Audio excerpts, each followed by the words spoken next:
Olá, boa tarde, obrigado aí pelo convite. Por que pareça, boa parte do nosso maior crescimento foi durante a crise. Várias crises que nós tivemos.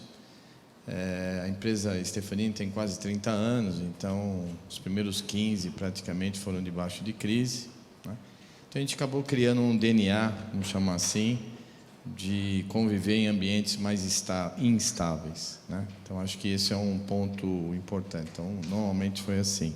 2008 e 2009, por exemplo, a gente praticamente dobrou a empresa em 2 anos. Naquele momento a gente ainda não fazia aquisições, tá? Então acho que essa é a primeira parte da resposta. O nosso setor também é interessante, que é um setor de serviços de TI, é extremamente fragmentado no mundo inteiro. Então, normalmente, se você analisar em qualquer região do mundo, o maior player do setor não passa de 10%. Né?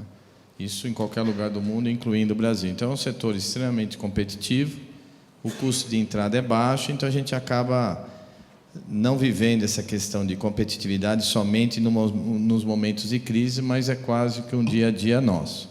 É claro que em momentos de crise a situação sempre aperta mais, né? A outra pergunta era? Como você se situa com relação aos seus concorrentes do exterior? Tá, em termos de competitividade no geral, né? Eu diria que a gente tem um espírito bastante crítico e tem algumas coisas que nos favorecem até em momentos difíceis também de crescer, que é o nosso baixo endividamento. Então, nos permite nós sermos mais agressivos quando você tem momentos mais difíceis. Isso também vem do nosso DNA de crise, né? Em termos de competitividade, hoje o mundo de serviços é bastante global, apesar da mão de obra ser local, principalmente o Brasil, porque os impostos para você importar serviços são muito altos, então você tem players de qualquer tamanho, a maioria são globais ou multinacionais, mas normalmente usam a mão de obra daqui, então você praticamente trabalha no mesmo custo.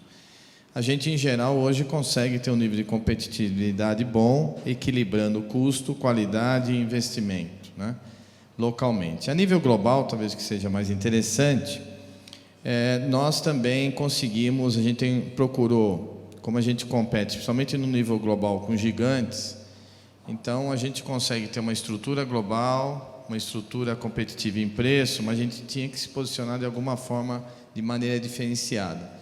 Então, a gente se posicionou de uma forma, primeiro, mais flexível em relação a gigantes. Então, a gente tem um nível de agilidade, velocidade e flexibilidade maior que as gigantes, né? Então, a gente tem um bom tamanho, mas consegue ainda ter essa característica que, em geral, para serviços é importante.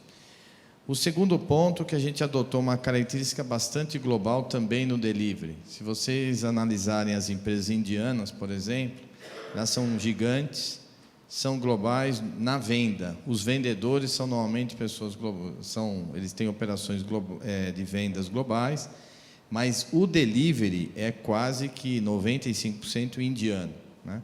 Então a gente se posicionou como um delivery mais global. Então nós temos um delivery no leste europeu para a Europa, nós temos um delivery em Filipinas e China para a Ásia e América Latina para as Américas, né? E a gente acabou praticando também um modelo que a gente chama de nearshore, diferente do offshore.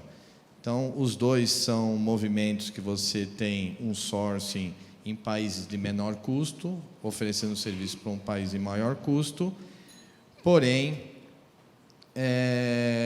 o nearshore é quando você tem pequenas diferenças de time zone, e, portanto, culturais e assim por diante, né? Então, a gente se posiciona nesse modelo, tá? Então, um pouco dessas características que a gente procurou fazer algo diferente e, é claro, também trabalhar alguns nichos globais que a gente entende que tem um diferencial competitivo. Mas, sem modéstia, estamos falando de uma das multinacionais brasileiras que atua em mais de 30 países. Onde é que é a sua maior concorrência? Qual país é o de mais difícil? Brasil. Brasil. Brasil, sem dúvida. Aqui, interessante que a gente tem algumas experiências. Por exemplo, a Alemanha é um país extremamente demandante em qualidade, muito difícil entrar no mercado. mas depois que você entra, ele tem um grau de fidelidade com qualidade muito maior, por exemplo, que no Brasil. Hoje você nota, infelizmente, que o Brasil, mesmo você prestando um bom serviço, em muitos casos, você é espremido na hora da renovação, e aí, obviamente, você tem dificuldades para depois